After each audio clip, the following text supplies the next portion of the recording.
ಎಲ್ಲರಿಗೂ ನಮಸ್ಕಾರ. Welcome back to my channel. ನಾನು ಶುಭ. ಇವತ್ತಿನ ದಿನ ನಾನು ನುಗ್ಗೆ ಸೊಪ್ಪಿನಿಂದ ಒಂದು ಸಾಂಬಾರನ್ನು ಮಾಡ್ಕೊಳ್ಳೋಣ ಅಂತ ಹೇಳಿಬಿಟ್ಟು ಮಾಡ್ಕೊಳ್ತಾ ಇದ್ದೀನಿ. ತುಂಬಾ ಚೆನ್ನಾಗಿರುತ್ತೆ. ಆದರೆ ನಾನು ಇದೇ ಫಸ್ಟ್ ಟೈಮ್ ಮಾಡ್ತಾ ಇರೋದು. ತುಂಬಾ ಸಖತ್ತಾಗಿ ಬಂದಿತ್ತು ಅಂತಲೇ ಹೇಳ್ಬೋದು. ಹಾಗೆಯೇ ಸೀಸನ್ನಲ್ಲಿ ಸಿಗುವಂತಹ ಕಲ್ಲಂಗಡಿ ಹಣ್ಣಾಗಿರ್ಬೋದು ಅಥವಾ ದ್ರಾಕ್ಷಿ ಆಗಿರ್ಬೋದು, ಇದೆಲ್ಲ ಈ ಸೀಸನ್ನಲ್ಲಿ ನಮಗೆ ಎಷ್ಟು ತಿಂದರೂ ಸಾಕಾಗೋದೇ ಇಲ್ಲ. ಅದು ಒಳ್ಳೆ ಟೈಮ್ನಲ್ಲೇ ನಮಗೆ ಸಿಗುತ್ತೆ ಅಂತಲೇ ಹೇಳ್ಬೋದು. ಈ ಬೇಸಿಗೆ ಟೈಮಲ್ಲಿ ನಮಗೆ ಇದು ದ್ರಾಕ್ಷಿ ಆಗಲಿ ಕಲ್ಲಂಗಡಿ ಹಣ್ಣಾಗಲಿ ಇವೆಲ್ಲವನ್ನು ಕುಡಿಯೋದು, ಜ್ಯೂಸ್ ಮಾಡ್ಕೊಂಡು ಕುಡಿಯೋದಾಗಲಿ ಎಲ್ಲ ಕೂಡ ತುಂಬಾ ಚೆನ್ನಾಗಿರುತ್ತೆ. ಹಾಗೆಯೇ ಒಂದು ಫಿಶನ್ನು ತಗೊಂಡು ಬಂದಿದ್ದರು. ಈ ಕಾಟ್ಲಾ ಮೀನಿರುತ್ತೆ ನೋಡಿ, ಮೀನಿನ ಮೊಟ್ಟೆಯಿಂದ ನಾನು ಒಂದು ಎಗ್ ಮಸಾಲ ಫ್ರೈಯನ್ನು ಕೂಡ ಇವತ್ತು ಮಾಡ್ತಾಯಿದ್ದೀನಿ. ತುಂಬಾ ಚೆನ್ನಾಗಿ ಬಂದಿತ್ತು ಅಂತಲೇ ಹೇಳ್ಬೋದು. ಈ ರೊಟ್ಟಿಗೆಲ್ಲ ತುಂಬಾ ಚೆನ್ನಾಗಾಗುತ್ತೆ. ಹಾಗೆಯೇ ಬೆಳಗಿನ ತಿಂಡಿಗೆ ನಾನು ನುಗ್ಗೆಕಾಯಿ ಸೊಪ್ಪಿನ ಸಾಂಬಾರನ್ನು ಮಾಡ್ಕೊಂಡಿದ್ದೆ. ಅಂದರೆ ನಾನು ಫಸ್ಟ್ ಟೈಮ್ ಮಾಡಿದ್ರೂ ಕೂಡ ತುಂಬಾ ಚೆನ್ನಾಗಿ ಬಂದಿತ್ತು. ನುಗ್ಗೆಕಾಯಿ ಸೊಪ್ಪನ್ನ ಪಲ್ಯ ಮಾಡ್ಕೊಂಡು ತಿನ್ನೋದ್ರಿಂದ ನಮಗೆ ಆರೋಗ್ಯಕ್ಕೂ ಕೂಡ ತುಂಬಾ ಒಳ್ಳೆಯದು. ಹಾಗೆಯೇ ಈ ಸೀಸನ್ನಲ್ಲಿ ಸಿಗುವಂತಹ ದ್ರಾಕ್ಷಿ, ಕಲ್ಲಂಗಡಿ ಹಣ್ಣು ಇದೆಲ್ಲವೂ ಕೂಡ ನಮಗೆ ವೆಯ್ಟ್ ಲಾಸ್ ಮಾಡ್ಕೊಳ್ಳೋದಕ್ಕೂ ಕೂಡ ತುಂಬಾ ಹೆಲ್ಪ್ ಆಗುತ್ತೆ. ಇವೆಲ್ಲವನ್ನು ಕೂಡ ನಿಮ್ಮೊಂದಿಗೆ ಶೇರ್ ಮಾಡ್ಕೊಳ್ತಾ ಇದ್ದೀನಿ. ಎಲ್ಲೂ ಸ್ಕಿಪ್ ಮಾಡ್ದೇ ನನ್ನ ವೀಡಿಯೋನ ನೋಡಿ. ಇನ್ ಕೇಸ್ ನನ್ನ ವೀಡಿಯೋ ಏನಾದರೂ ಇಷ್ಟ ಆದರೆ ಪ್ಲೀಸ್ ಸಬ್ಸ್ಕ್ರೈಬ್ ಮಾಡಿ, ಲೈಕ್ ಮಾಡಿ ಮತ್ತು ಶೇರ್ ಮಾಡಿ. ಇನ್ ಕೇಸ್ ನನ್ನ ವೀಡಿಯೋ ಏನಾದರೂ ಇಷ್ಟ ಆದರೆ ಒಂದು ಲೈಕ್ ಕೊಡೋದನ್ನು ಕೂಡ ಮರಿಬೇಡಿ. ಹಾಗೆಯೇ ನಿಮ್ಮ ಫ್ರೆಂಡ್ಸ್ ಆ್ಯಂಡ್ ಫ್ಯಾಮಿಲಿಗೆಲ್ಲ ಶೇರ್ ಮಾಡಿ ಅಂತ ಹೇಳ್ತಾ ಇವತ್ತಿನ ವೀಡಿಯೋವನ್ನು ಸ್ಟಾರ್ಟ್ ಮಾಡ್ತಾ ಇದ್ದೀನಿ. ಮೊದಲಿಗೆ ನಾನು ಈ ನುಗ್ಗೆ ಸೊಪ್ಪಿನ ಪಲ್ಯ ಮಾಡೋದಕ್ಕೆ ನಾನು ಒಂದು ಕುಕ್ಕರ್ ಪಾತ್ರೆನ ಇಟ್ಕೊಂಡು ಅದಕ್ಕೆ ಸ್ವಲ್ಪ ಎಣ್ಣೆಯನ್ನು ಹಾಕ್ಕೊಂಡು ಸ್ವಲ್ಪ ಸಾಸಿವೆಯನ್ನು ಹಾಕ್ಕೊಳ್ತಾ ಇದ್ದೀನಿ. ಸಾಸಿವೆ ಎಲ್ಲ ಸಿಡಿದಾದ ನಂತರ ಸ್ವಲ್ಪ ಈರುಳ್ಳಿ, ಸ್ವಲ್ಪ ಬೆಳ್ಳುಳ್ಳಿ, ಸ್ವಲ್ಪ ಹಸಿರು ಮೆಣಸಿಕಾಯನ್ನು ಹಾಕ್ಕೊಂಡು ಚೆನ್ನಾಗಿ ಫ್ರೈ ಮಾಡ್ಕೊಳ್ತಾ ಇದ್ದೀನಿ. ಇದೆಲ್ಲವೂ ಕೂಡ ಚೆನ್ನಾಗಿ ಫ್ರೈ ಆದ ನಂತರ ನಾನು ಇದಕ್ಕೆ ಸ್ವಲ್ಪ ಕರಿಬೇವಿನ ಸೊಪ್ಪನ್ನು ಹಾಕ್ಕೊಳ್ತಾ ಇದ್ದೀನಿ. ಇದನ್ನು ಕೂಡ ಚೆನ್ನಾಗಿ ಫ್ರೈ ಮಾಡ್ಕೊಳ್ಳೋಣ. ಇವಾಗ ಎಲ್ಲವೂ ಕೂಡ ನೀಟಾಗಿ ಫ್ರೈ ಆದ ನಂತರ ನಾವು ಇದಕ್ಕೆ ಟೊಮೆಟೊ ಹಣ್ಣನ್ನು ನಾನು ಹಾಕ್ಕೊಳ್ತಾ ಇದ್ದೀನಿ. ನಾನು ಒಂದು 3 ಟೊಮೆಟೊ ಹಣ್ಣನ್ನು ನಾನು ಹಾಕ್ಕೊಳ್ತಾ ಇದ್ದೀನಿ. ಇದನ್ನು ಕೂಡ ಚೆನ್ನಾಗಿ ಫ್ರೈ ಮಾಡ್ಕೊಳ್ಬೇಕಾಗುತ್ತೆ. ಈ ಹಣ್ಣೆಲ್ಲ ಚೆನ್ನಾಗಿ ಬೆಂದರೆ ನಮಗೆ ಚೆನ್ನಾಗಿರುತ್ತೆ. ಇವಾಗ ನಾನು 1 ಕಪ್ ಆಗುವಷ್ಟು ತೊಗರಿ ಬೇಳೆಯನ್ನು ಚೆನ್ನಾಗಿ ತೊಳ್ಕೊಂಡು ನೀರಲ್ಲಿ ನೆನೆಸ್ಕೊಂಡು ಇಟ್ಕೊಂಡಿರ್ತೀನಿ. ತೊಗರಿ ಬೇಳೆನ ಚೆನ್ನಾಗಿ ನೆನೆಸ್ಕೊಂಡ್ರೆ ನಮಗೆ ಚೆನ್ನಾಗಿ ಬೆಂದು ಹೋಗುತ್ತೆ ನಾವು ಬೇಯಿಸುವಾಗ. ಇಲ್ಲಾಂದರೆ ನಮಗೆ ಹಾಗೇ ಒಂಥರ ಈ ಸೊಪ್ಪು ಜೊತೆ ಹಾಕಿ ಬೇಯಿಸುವಾಗ ನಮಗೆ ಸೊಪ್ಪು ಬೇರೆ ಜಾಸ್ತಿ ಬೆಂದಿರುತ್ತೆ, ಈ ಬೇಳೆಕಾಳು ಸ್ವಲ್ಪ ಬೆಂದಿರಲ್ಲ, ಹಾಗಾಗಿಬಿಡುತ್ತೆ. ಅದಕ್ಕೋಸ್ಕರ ನಾನು ಈ ಥರ ಏನಾದರೂ ನಾನು ಸಾಂಬಾರು ಮಾಡ್ಕೊಳ್ಳುವಾಗ ಈ ಬೇಳೆಕಾಳೆಲ್ಲ ಹಾಕಿ ಮಾಡ್ಕೊಳ್ಳುವಾಗ ಸ್ವಲ್ಪ ಹೊತ್ತು 1/4 ಗಂಟೆ ಮುಂಚೆ ನಾನು ಈ ತೊಗರಿ ಬೇಳೆನ ನೆನೆಸ್ಕೊಂಡು ಇಟ್ಕೊಂಡಿರ್ತೀನಿ. ಇವಾಗ ನೋಡಿ ಟೊಮೆಟೊ ಹಣ್ಣು ಕೂಡ ಚೆನ್ನಾಗಿ ಫ್ರೈ ಆಗ್ತಾ ಇದೆ. ಇದಕ್ಕೆ ನಾನು ಉಪ್ಪನ್ನು ಹಾಕ್ಕೊಳ್ತಾ ಇದ್ದೀನಿ. ನಾವು ರುಚಿಗೆ ಎಷ್ಟು ಬೇಕೋ ಅಷ್ಟು ನೋಡಿಕೊಂಡು ಉಪ್ಪನ್ನು ಹಾಕ್ಕೊಳ್ಳೋಣ. ಇವಾಗ ಈ ಟೊಮೆಟೊ ಹಣ್ಣು ಜೊತೆ ಹಾಕಿದ್ರೆ ಈ ಹಣ್ಣು ಕೂಡ ಚೆನ್ನಾಗಿ ಬೆಂದುಬಿಡುತ್ತೆ. ಅದಕ್ಕೋಸ್ಕರ ಇದ್ರ ಜೊತೆನೇ ಹಾಕ್ಕೊಂಡು ಚೆನ್ನಾಗಿ ಫ್ರೈ ಮಾಡ್ಕೊಳ್ಳೋಣ. ಇವಾಗ ನೋಡಿ ಈ ರೀತಿಯಾಗಿ ಫ್ರೈ ಮಾಡ್ಕೊಳ್ಬೇಕು. ಈ ನುಗ್ಗೆ ಸೊಪ್ಪನ್ನು ನಾನು ಕ್ಲೀನಾಗಿ ಈ ದಾರವನ್ನೆಲ್ಲ ತೆಗೆದುಬಿಟ್ಟು ಅದ್ರದ್ದು ನೋಡಿ ಈ ಥರ ಉದ್ದುದ್ದವಾಗಿ ಕಡ್ಡಿ ಎಲ್ಲ ಇರುತ್ತೆ ನೋಡಿ, ಅದನ್ನೆಲ್ಲ ಚೆನ್ನಾಗಿ ಕ್ಲೀನ್ ಮಾಡ್ಕೊಳ್ಬೇಕಾಗುತ್ತೆ. ಈ ಸೊಪ್ಪು ಒಂದೊಂದು ಎಳೆದಿರುತ್ತೆ ಅಥವಾ ಒಂಥರ ಹಣ್ಣಾಗಿದ್ದ ಥರ ಎಲ್ಲ ಇರುತ್ತೆ. ಆ ಥರ ಸೊಪ್ಪನ್ನೆಲ್ಲ ನಾವು ತೆಗೆದು ಹಾಕ್ಬಿಟ್ಟು ನಮಗೆ ಯಾವುದು ಕ್ಲೀನಾಗಿರುತ್ತೆ ಆ ಥರ ಸೊಪ್ಪನ್ನು ನಾವು ಇಟ್ಕೊಳ್ಬೇಕಾಗುತ್ತೆ. ನೋಡಿ ಈ ರೀತಿಯಾಗಿ ಎಲ್ಲವನ್ನು ನಾವು ಕ್ಲೀನ್ ಮಾಡ್ಕೊಳ್ಬೇಕಾಗುತ್ತೆ. ಈ ಟೈಮಲ್ಲೆಲ್ಲ ಸ್ವಲ್ಪ ಸೊಪ್ಪು ಬಲ್ತಿರುತ್ತೆ, ಯಾಕೆಂದರೆ ಇವಾಗೆಲ್ಲ ಕಾಯಿ ಬಿಡೋ ಟೈಮಲ್ಲಿ ಸೊಪ್ಪೆಲ್ಲ ಸ್ವಲ್ಪ ಹಳದಿ ಬಣ್ಣಕ್ಕೆ ಬಂದಿರುತ್ತೆ. ನಾವು ಅಂಥ ಸೊಪ್ಪನ್ನೆಲ್ಲ ತೆಗೆದುಬಿಟ್ಟು ಇದನ್ನು ಮಾಡ್ಕೊಳ್ಬೇಕಾಗುತ್ತೆ. ನೋಡಿ ಇದರಲ್ಲಿ ಹೂವು ಎಲ್ಲ ಬಂದುಬಿಟ್ಟಿದೆ ಆಗಲೇ. ನೋಡಿ ಇದನ್ನೆಲ್ಲ ಕ್ಲೀನ್ ಮಾಡ್ಕೊಂಡು ಆದ ನಂತರ ನಾನು ಇದಕ್ಕೆ ಹಾಕ್ಕೊಳ್ತಾ ಇದ್ದೀನಿ, ಒಗ್ಗರಣೆಗೆ ಹಾಕ್ಕೊಳ್ತಾ ಇದ್ದೀನಿ ಸೊಪ್ಪನ್ನು. ನೋಡಿ ಈ ರೀತಿಯಾಗಿ ಹಾಕ್ಕೊಳ್ತಾ ಇದ್ದೀನಿ. ಈ ಸೊಪ್ಪು ಎಳೆಯದಿದ್ದಷ್ಟು ತುಂಬಾ ಚೆನ್ನಾಗಿರುತ್ತೆ. ಇನ್ನೂ ಕೂಡ ಈ ಟೈಮಲ್ಲೆಲ್ಲ ಆ ಸೊಪ್ಪು ಬರೋದೇ ಇದೇ ರೀತಿ ಸ್ವಲ್ಪ ಯೆಲ್ಲೋ ಕಲರ್ ಆಗಿಬಿಟ್ಟಿರುತ್ತೆ ಸೊಪ್ಪು. ಅದನ್ನೆಲ್ಲ ಸ್ವಲ್ಪ ನಾವು ತೆಗೆದು ಕ್ಲೀನ್ ಮಾಡಿಕೊಂಡು ಆ ನಂತರ ನಾವು ಹಾಕ್ಕೊಳ್ಬೇಕಾಗುತ್ತೆ. ನೋಡಿ ಇದನ್ನು ಚೆನ್ನಾಗಿ ಫ್ರೈ ಮಾಡ್ಕೊಳ್ಳೋಣ. ಇವಾಗ ಒಗ್ಗರಣೆಯಲ್ಲಿ ಟೊಮೆಟೊ, ಈರುಳ್ಳಿ, ಬೆಳ್ಳುಳ್ಳಿ, ಹಸಿರು ಮೆಣಸಿನ್ಕಾಯಿ ಎಲ್ಲ ಹಾಕಿರ್ತೀವಲ್ಲ, ಈ ಒಗ್ಗರಣೆಗೆ ನಾವು ಚೆನ್ನಾಗಿ ತಿರುಗಿಸ್ಕೊಂಡು ಫ್ರೈ ಮಾಡ್ಕೊಳ್ಳೋಣ. ಇವಾಗ ನೆನೆಸಿ ಇಟ್ಟಿರುವಂತಹ ಬೇಳೆಕಾಳುಗಳನ್ನು ಸಹ ಇದಕ್ಕೆ ಹಾಕ್ಕೊಳ್ಳೋಣ. ಇವಾಗ ನೋಡಿ ನಾನು ನೆನೆಸ್ಕೊಂಡು ಇಟ್ಕೊಂಡಿದ್ನಲ್ಲ ಅದನ್ನು ನಾನು ಸಪ್ರೇಟಾಗಿ ಬೇಯಿಸ್ಕೊಳ್ತಾ ಇಲ್ಲ. ಬೇಳೆಕಾಳನ್ನು ನಾನು ಇದ್ರ ಜೊತೆನೇ ಹಾಕಿ ಬೇಯಿಸ್ಕೊಳ್ಳೋದ್ರಿಂದ ನಾನು ಇದನ್ನು ಸ್ವಲ್ಪ ಹೊತ್ತು ನೆನೆಸಿ ಇಟ್ಕೊಂಡಿರ್ತೀನಿ. ಈ ಥರ ನೆನೆಸ್ಕೊಂಡು ಇಟ್ಕೊಳ್ಳೋದ್ರಿಂದ ನಮಗೆ ಬೇಳೆಕಾಳು ಕೂಡ ಬೇಗನೆ ಬೆಂದುಬಿಡುತ್ತೆ. ಇವಾಗ ನಾವು ಅದು ಬೇರೆ ಇದು ಬೇರೆ ಬೇಯಿಸ್ಕೋಬೇಕು ಅಂತ ಏನಿಲ್ಲ. ಈ ಥರ ನಾವು ನೆನೆಸಿ ಇಟ್ಕೊಂಡ್ರೆ ಒಂದೇ ಸರಿಗೆ ನಾವು ಬೇಯಿಸ್ಕೊಳ್ಬೋದು. ನೋಡಿ ಇವಾಗ ನೀರು ಎಷ್ಟು ಬೇಕೋ ಅಷ್ಟನ್ನು ನಾನು ಹಾಕ್ಕೊಳ್ತಾ ಇದ್ದೀನಿ. ಇದನ್ನು ನಾನು ಕುಕ್ಕರ್ನಲ್ಲಿ ವಿಷಲ್ ಬರ್ಸ್ಕೊಳ್ತೀನಿ. ಅದಕ್ಕೋಸ್ಕರ ನೋಡಿ ನೀರು ಎಷ್ಟು ಬೇಕೋ ಅಷ್ಟನ್ನು ಹಾಕ್ಕೊಂಡು, ಯಾಕೆಂದರೆ ನಾವು ಪುನಃ ಹಾಕ್ಕೊಳ್ಬೋದು ಬೇಕಿದ್ದರೆ, ಅದಕ್ಕೋಸ್ಕರ ನೋಡಿ ಈ ಥರ ಎಲ್ಲವನ್ನು ಮಿಕ್ಸ್ ಮಾಡ್ಕೊಳ್ಳೋಣ. ಇವಾಗ ನೀರು ಹಾಕಿಬಿಟ್ಟು, ಇವಾಗ ಸಾಕು ಇಷ್ಟು ನೀರು ಹಾಕ್ಕೊಳ್ಳೋದು. ಇವಾಗ ಮುಚ್ಚಳ ಮುಚ್ಚಿಬಿಟ್ಟು ನಾನು 3 ವಿಷಲ್ ಬರೋ ಅಷ್ಟು ಕೂಗಿಸ್ಕೊಳ್ತಾ ಇದ್ದೀನಿ. ಯಾಕೆಂದರೆ ಇದು ತುಂಬ ಚೆನ್ನಾಗಿ ಬೆಂದರೆ ನಮಗೆ ಸಾಂಬಾರು ಕೂಡ ಚೆನ್ನಾಗಾಗುತ್ತೆ. ನೋಡಿ ಈ ಥರ ಬೆಂದಿದೆ. ಇವಾಗ ನೋಡಿ ಬೇಳೆಕಾಳನ್ನು ಕೂಡ ತುಂಬಾ ಬೆಂದ್ರೂ ನಮಗೆ ಅಷ್ಟೊಂದು ಚೆನ್ನಾಗಿರಲ್ಲ. ನೋಡಿ ಈ ರೀತಿಯಾಗಿ ಬೆಂದಿದೆ. ಇವಾಗ ಇದೆಲ್ಲ ಆರಬೇಕು ನಮಗೆ, ಹಾಗೆಯೇ ನಾವು ಇದನ್ನು ಮಿಕ್ಸಿ ಆಡ್ಸೋಕ್ಕಾಗಲ್ಲ. ನೋಡಿ ಇದೆಲ್ಲ ಆರಿದ ನಂತರ ನಾನು ಈ ಸೊಪ್ಪು ಮತ್ತು ಈ ಬೇಳೆಕಾಳು ಎಲ್ಲ ಹಾಕಿರ್ತೀವಲ್ಲ, ಇದನ್ನು ನಾನು ಹಾಕ್ಕೊಂಡು ಮಿಕ್ಸಿಯಲ್ಲಿ ರುಬ್ಕೊಳ್ತಾ ಇದ್ದೀನಿ.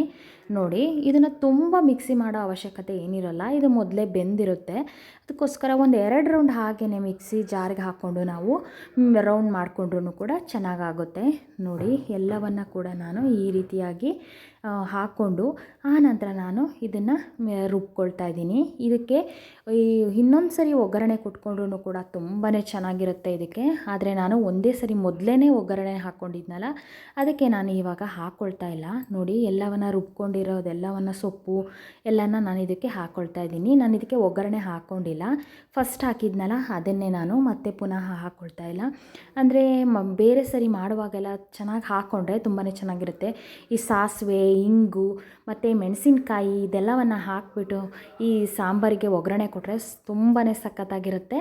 ನಾನಿದು ಒಂದೇ ಸರಿ ಸಾಕು, ಒಂದು ಸರಿ ಹಾಕಿದ್ದೀನಲ್ಲ, ಅದಕ್ಕೋಸ್ಕರ ನಾನು ಈ ಸರಿ ಹಾಕ್ತಾಯಿಲ್ಲ. ಕೊನೆಯಲ್ಲಿ ಒಗ್ಗರಣೆ ಹಾಕಿದ್ರೆ ತುಂಬಾ ಚೆನ್ನಾಗಿರುತ್ತೆ. ಈ ನುಗ್ಗೆ ಸೊಪ್ಪಿನ ಸಾಂಬಾರು ರೊಟ್ಟಿ ಇದಕ್ಕೆಲ್ಲ ತುಂಬಾ ಚೆನ್ನಾಗಿರುತ್ತೆ. ಅನ್ನಕ್ಕಾಗಲಿ, ರೊಟ್ಟಿಗಾಗಲಿ ಮತ್ತು ಚಪಾತಿಗಾಗಲಿ ಎಲ್ಲದಕ್ಕೂ ಕೂಡ ತುಂಬಾ ಚೆನ್ನಾಗಿರುತ್ತೆ. ಹಾಗೇನೂ ಕೂಡ ಆರೋಗ್ಯಕ್ಕೂ ಕೂಡ ತುಂಬಾ ಒಳ್ಳೆಯದು.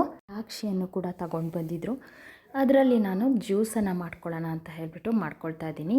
ಈ ದ್ರಾಕ್ಷಿನ ನಾವು ಹಾಗೆಯೇ ತೊಳೆದು ತಿನ್ನೋದಕ್ಕಿಂತನೂ ಸ್ವಲ್ಪ ಒಂದು 10 ನಿಮಿಷ ಉಪ್ಪಲ್ಲಿ ನಾವು ಹರಳು ಉಪ್ಪಲ್ಲಿ ನಾವು ನೆನೆಸ್ಕೊಂಡು ಚೆನ್ನಾಗಿ ನೀರಲ್ಲಿ, ಆ ನಂತರ ನಾವು ಅದನ್ನು ತೊಳ್ಕೊಂಡು ತಿಂದರೆ ನಮಗೆ ಅದರಲ್ಲಿ ಸ್ಪ್ರೇ ಮಾಡಿರ್ತಾರೆ ನೋಡಿ, ಇದು ಕೆಮಿಕಲ್ ಎಲ್ಲ ಸ್ಪ್ರೇ ಮಾಡಿರ್ತಾರೆ ದ್ರಾಕ್ಷಿಗೆ, ಅದೆಲ್ಲ ನಮಗೆ ಅಷ್ಟೊಂದು ನಮ್ಮ ದೇಹಕ್ಕೆ ಸೇರಲ್ಲ ಅಂತಲೇ ಹೇಳ್ಬೋದು.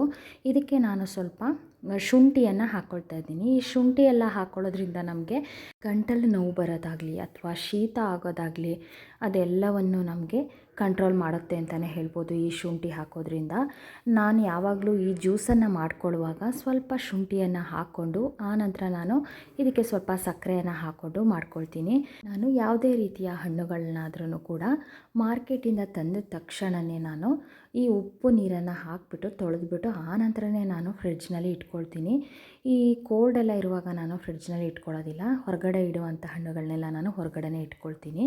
ಆಗ ನಾನು ದ್ರಾಕ್ಷಿ ಮತ್ತು ಶುಂಠಿಯನ್ನು ನಾನು ಮಿಕ್ಸಿ ಮಾಡಿಕೊಂಡು ಆನಂತರ ನಾನು ಇವಾಗ ಸಕ್ಕರೆಯನ್ನು ಹಾಕ್ಕೊಳ್ತಾ ಇದ್ದೀನಿ. ನಾನು ಒಂದು 3 ಟೇಬಲ್ ಸ್ಪೂನ್ ಆಗುವಷ್ಟು ಸಕ್ಕರೆಯನ್ನು ಹಾಕ್ಕೊಳ್ತಾ ಇದ್ದೀನಿ. ಏಕೆಂದರೆ ದ್ರಾಕ್ಷಿನೂ ಕೂಡ ಸ್ವೀಟ್ ಇರೋದ್ರಿಂದ ಸಕ್ಕರೆಯನ್ನು ನೋಡಿ ಹಾಕ್ಕೊಂಡ್ರೆ ಸಾಕಾಗುತ್ತೆ. ನೋಡಿ ಇದಕ್ಕೆ ಸ್ವಲ್ಪ ನೀರನ್ನು ಹಾಕ್ಕೊಂಡು ಇವಾಗ ಪುನಃ ನಾನು ಮಿಕ್ಸಿ ಮಾಡ್ಕೊಳ್ತಾ ಇದ್ದೀನಿ. ಇವಾಗ ಇದನ್ನು ನಾನು ಮಿಕ್ಸಿ ಮಾಡಿಕೊಂಡ್ರೆ ಶೋಧಿಸ್ಕೊಳ್ಳೋಕೆ ಹೋಗಲ್ಲ, ನಾನು ಹಾಗೆಯೇ ಹಾಕ್ಕೊಳ್ತಾ ಇದ್ದೀನಿ.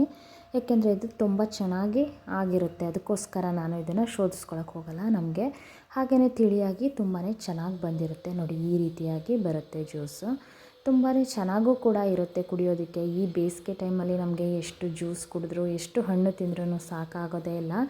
ಅಂಥದ್ರಲ್ಲಿ ಈ ರೀತಿಯಾಗಿ ಎಲ್ಲ ಮಾಡ್ಕೊಂಡು ಕುಡಿದ್ರೆ ತುಂಬಾ ಚೆನ್ನಾಗಿರುತ್ತೆ. ನೋಡಿ ಇದಕ್ಕೆ ಯಾವಾಗಲೂ ನಾವು ದ್ರಾಕ್ಷಿ ಜ್ಯೂಸನ್ನು ಮಾಡುವಾಗ ಸ್ವಲ್ಪ ಶುಂಠಿಯನ್ನು ಹಾಕ್ಕೊಂಡು ಮಾಡಿಕೊಂಡ್ರೆ ನಮಗೆ ಯಾವುದೇ ರೀತಿಯಾದ ಶೀತ ಆಗಲಿ ಗಂಟಲು ನೋವಾಗಲಿ ಏನು ಕೂಡ ಬರೋದಿಲ್ಲ ಅಂತಲೂ ಹೇಳ್ಬೋದು. ಹಾಗೆಯೇ ವೆಯ್ಟ್ ಲಾಸ್ ಮಾಡ್ಕೊಳ್ಳೋದಕ್ಕೂ ಕೂಡ ಈ ದ್ರಾಕ್ಷಿ ಜ್ಯೂಸು ನಮಗೆ ತುಂಬಾ ಒಳ್ಳೆಯದು ಅಂತಲೇ ಹೇಳ್ಬೋದು. ನಮ್ಮ ಆರೋಗ್ಯಕ್ಕೂ ಕೂಡ ಈ ರೀತಿಯಾಗಿ ಉಪ್ಪಲ್ಲಿ ನಾವು ತೊಳ್ಕೊಂಡು ನಾವು ದ್ರಾಕ್ಷಿಯನ್ನು ಫ್ರಿಡ್ಜ್ನಲ್ಲಿ ಇಟ್ಕೊಳ್ಬೇಕು. ಇಲ್ಲಾಂದರೆ ಹಾಗೆಯೇ ನಾವು ತಂದ ತಕ್ಷಣ ದ್ರಾಕ್ಷಿನ ಫ್ರಿಡ್ಜ್ನಲ್ಲಿ ಇಟ್ಕೊಂಡ್ರೆ ನಮ್ಮ ಅದರಲ್ಲಿರೋ ಕೆಮಿಕಲ್ದೆಲ್ಲ ಈ ದ್ರಾಕ್ಷಿಗಾಗಲಿ ಅಥವಾ ನಾವು ಬೇರೆ ವಸ್ತುಗಳನ್ನ ಇಟ್ಟಿರ್ತೀವಲ್ಲ ಅದಕ್ಕೆಲ್ಲ ಹೀರ್ಕೊಂಡು ಅಷ್ಟೊಂದು ಚೆನ್ನಾಗಾಗಲ್ಲ. ಇವಾಗ ನಾನು ಒಂದು ಕಾಟ್ಲಾ ಮೀನಿಂದ ನಾನು ಅದರಲ್ಲಿ ಮೊಟ್ಟೆ ಬರುತ್ತೆ ನೋಡಿ, ಆ ಮೊಟ್ಟೆಯಿಂದ ನಾನು ಒಂದು ಮಸಾಲ ಫ್ರೈಯನ್ನು ಮಾಡಿ ತೋರಿಸ್ಕೊಳ್ತಾ ಇದ್ದೀನಿ. ತುಂಬಾ ಚೆನ್ನಾಗಿರುತ್ತೆ ನೋಡಿ. ಇವಾಗ ನಾನು ಒಂದು 3 ಟೇಬಲ್ ಸ್ಪೂನ್ ಆಗುವಷ್ಟು ಜೀರಿಗೆಯನ್ನು ಹಾಕ್ಕೊಳ್ತಾ ಇದ್ದೀನಿ ಒಂದು ಬಾಣಲೆಗೆ. ಅದಕ್ಕೆ ಸ್ವಲ್ಪ ಒಂದು 1/4 ಟೇಬಲ್ ಸ್ಪೂನ್ ಆಗುವಷ್ಟು ಮೆಂತೆಯನ್ನು ಹಾಕ್ಕೊಳ್ತಾ ಇದ್ದೀನಿ. ಇವೆಲ್ಲವನ್ನು ಕೂಡ ನಾನು ಚೆನ್ನಾಗಿ ಸಣ್ಣ ಉರಿಯಲ್ಲಿ ಫ್ರೈ ಮಾಡ್ಕೊಳ್ಬೇಕಾಗುತ್ತೆ. ನೋಡಿ ಇದನ್ನು ನಾನು ಹಾಗೇ ಡ್ರೈ ಫ್ರೈ ಮಾಡ್ಕೊಳ್ತಾ ಇದ್ದೀನಿ. ಇದಕ್ಕೆ ಯಾವುದೇ ಎಣ್ಣೆ ಅಥವಾ ಏನೂ ಹಾಕ್ಕೊಳ್ತಾ ಇಲ್ಲ. ಇದನ್ನು ಹಾಗೇ ಫ್ರೈ ಮಾಡ್ಕೊಳ್ಳೋಣ ಇವಾಗ. ಇದಕ್ಕೆ ನಾನು ಒಂದು 10-12 ಆಗುವಷ್ಟು ಬೆಳ್ಳುಳ್ಳಿ ಎಸಳನ್ನು ನಾನು ಹಾಕ್ಕೊಳ್ತಾ ಇದ್ದೀನಿ. ಇದನ್ನು ಕೂಡ ಚೆನ್ನಾಗಿ ಫ್ರೈ ಮಾಡ್ಕೊಳ್ಳೋಣ ಇವಾಗ. ನೋಡಿ ಇವೆಲ್ಲವನ್ನು ನಮಗೆ ಚೆನ್ನಾಗಿ ಫ್ರೈ ಆಗಬೇಕು, ಆವಾಗ ನಮಗೆ ಚೆನ್ನಾಗಾಗುತ್ತೆ. ಇವಾಗ ನಾನು ಬ್ಯಾಡಗಿ ಮೆಣಸನ್ನು ಕೂಡ ನಾನು ಹಾಕ್ಕೊಳ್ತಾ ಇದ್ದೀನಿ. ಇದನ್ನು ಕೂಡ ನಾನು ಸಣ್ಣ ಉರಿಯಲ್ಲಿ ಫ್ರೈ ಮಾಡ್ಕೊಳ್ತಾ ಇದ್ದೀನಿ. ಇದಕ್ಕೆ ನಾವು ಈ ರೀತಿಯಾಗಿ ಹುರ್ಕೊಂಡು ಮಾಡಿದ್ರೆ ಈ ಮಸಾಲ ಫ್ರೈ ತುಂಬಾ ಚೆನ್ನಾಗಿರುತ್ತೆ. ಇವಾಗ ಫಿಶ್ ಎಗ್ ಮಸಾಲ ಫ್ರೈ ತುಂಬಾ ಚೆನ್ನಾಗಾಗುತ್ತೆ. ನೋಡಿ ಇದಕ್ಕೆ ನಾನು ಕಟ್ ಮಾಡ್ಕೊಂಡಿರುವಂತಹ ಈರುಳ್ಳಿಯನ್ನು ಕೂಡ ಹಾಕ್ಕೊಳ್ತಾ ಇದ್ದೀನಿ. ಇದನ್ನು ಕೂಡ ಚೆನ್ನಾಗಿ ಫ್ರೈ ಮಾಡ್ಕೊಳ್ಳೋಣ. ಇದಕ್ಕೆ ಎಣ್ಣೆ ಏನೂ ಹಾಕ್ಕೊಳ್ತಾ ಇಲ್ಲ, ನಾನು ಹಾಗೇ ಫ್ರೈ ಮಾಡ್ಕೊಳ್ತಾ ಇದ್ದೀನಿ.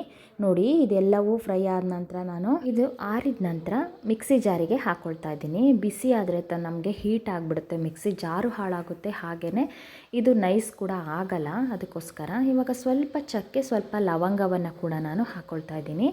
ಈ ಚಕ್ಕೆ ಲವಂಗ ಬೇಡ ಅನ್ನೋರು ಇದನ್ನು ಸ್ಕಿಪ್ ಮಾಡ್ಕೋಬೋದು. ಇದು ಇದ್ದರೆ ಸ್ವಲ್ಪ ಚೆನ್ನಾಗಿರುತ್ತೆ, ಅದಕ್ಕೋಸ್ಕರ ಹಾಕ್ಕೊಳ್ತಾ ಇದ್ದೀನಿ. ಇವಾಗ ಧನಿಯಾ ಪೌಡರನ್ನು ಕೂಡ ಹಾಕ್ಕೊಳ್ತಾ ಇದ್ದೀನಿ.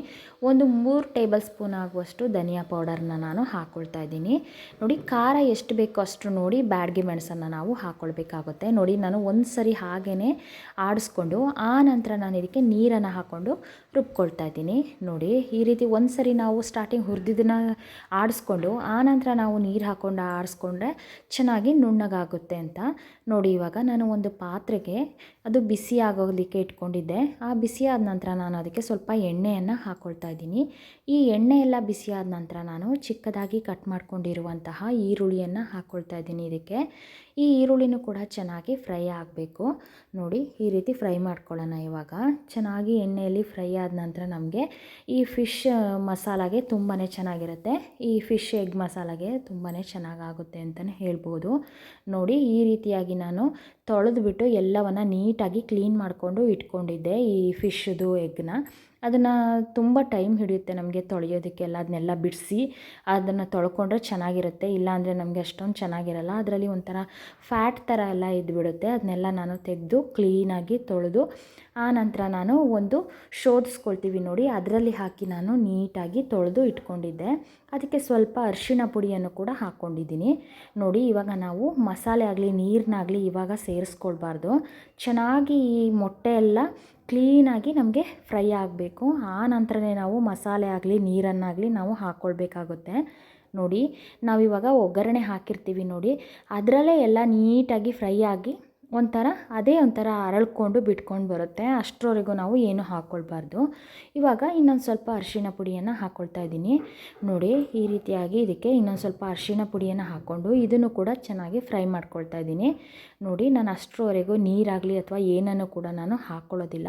ಈ ಫಿಶ್ ಎಗ್ಗೆ ಎಲ್ಲ ನಾವು ಒಗ್ಗರಣೆಗೆ ಹಾಕ್ತೀವಲ್ಲ, ಆವಾಗ ಹಾಕಿದಾಗ ನಮಗೆ ಅದು ಕಲರೇ ಚೇಂಜ್ ಆಗ್ತಾ ಬರುತ್ತೆ. ಆವಾಗ ಗೊತ್ತಾಗುತ್ತೆ ನಮಗೆ ಇದು ಆಗಿದೆ ಅಂತ ಹೇಳಿಬಿಟ್ಟು.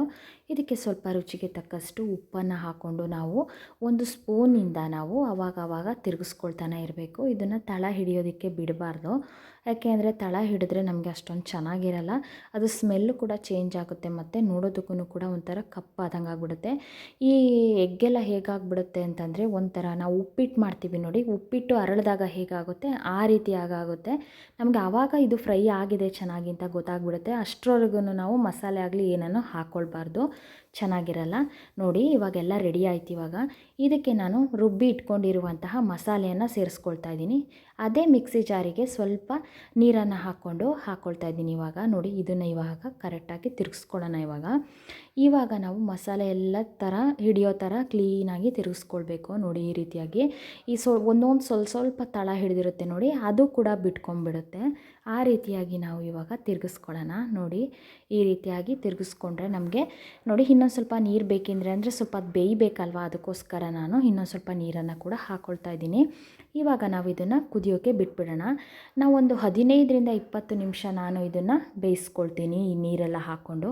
ಅದು ಫುಲ್ಲು ನಮಗೆ ಗಟ್ಟಿಯಾಗಿ ಬರುತ್ತೆ. ನಮಗೆ ಎಷ್ಟು ಇದು ಫುಲ್ಲು ನಮಗೆ ಡ್ರೈ ಬೇಕು ಅಂದರೆ ಡ್ರೈ ಮಾಡ್ಕೋಬೋದು. ಈ ಥರ ನಮಗೆ ಮಸಾಲ ಥರ ಇರಬೇಕು ಅಂತ ಹೇಳಿದ್ರೆ ನಾವು ಸ್ವಲ್ಪ ಕಡಿಮೆ ಇದ್ದಾಗನೇ ನಾವು ಆಫ್ ಮಾಡ್ಕೊಂಡ್ಬಿಡ್ಬೋದು. ತುಂಬಾ ಚೆನ್ನಾಗಿರುತ್ತೆ ಈ ಥರ ಮಾಡಿಕೊಂಡ್ರೆ. ಇದಕ್ಕೆ ನಾನು ಸ್ವಲ್ಪ ಹುಳಿಯನ್ನು ಹಾಕ್ಕೊಳ್ತಾ ಇದ್ದೀನಿ. ಇದಕ್ಕೆ ನಿಂಬೆಹಣ್ಣನ್ನು ಕೂಡ ಹಾಕ್ಕೊಳ್ಬೋದು. ನಾನಿಲ್ಲಿ ಈ ಕೊಡಗಿನ ಸೈಡೆಲ್ಲ ಈ ಹುಳಿಯನ್ನು ಯೂಸ್ ಮಾಡ್ತಾರೆ, ಇದನ್ನೇ ನಾನು ಕೂಡ ಹಾಕ್ಕೊಳ್ತಾ ಇದ್ದೀನಿ. ಇದು ಕೂಡ ತುಂಬಾ ಚೆನ್ನಾಗಿರುತ್ತೆ. ಈ ಫಿಶ್ಶಿಗೆಲ್ಲ ಇದು ತುಂಬಾ ಚೆನ್ನಾಗಾಗುತ್ತೆ ಅಂತಲೇ ಹೇಳ್ಬೋದು. ಅದಕ್ಕೂ ಈ ಫಿಶ್ ಎಗ್ಗಿಗೆಲ್ಲ ತುಂಬಾ ಚೆನ್ನಾಗಾಗುತ್ತೆ ಇದನ್ನ ಹಾಕ್ಕೊಂಡ್ರೆ. ಇವತ್ತಿನ ವಿಡಿಯೋ ಇದಾಗಿತ್ತು. ಎಲ್ರಿಗೂ ನನ್ನ ವಿಡಿಯೋ ಇಷ್ಟ ಆದರೆ ಪ್ಲೀಸ್ ಸಬ್ಸ್ಕ್ರೈಬ್ ಮಾಡಿ, ಲೈಕ್ ಮಾಡಿ ಮತ್ತು ಶೇರ್ ಮಾಡಿ. ಮುಂದಿನ ವಿಡಿಯೋದಲ್ಲಿ ಮತ್ತೆ ಸಿಗೋಣ. Thank you.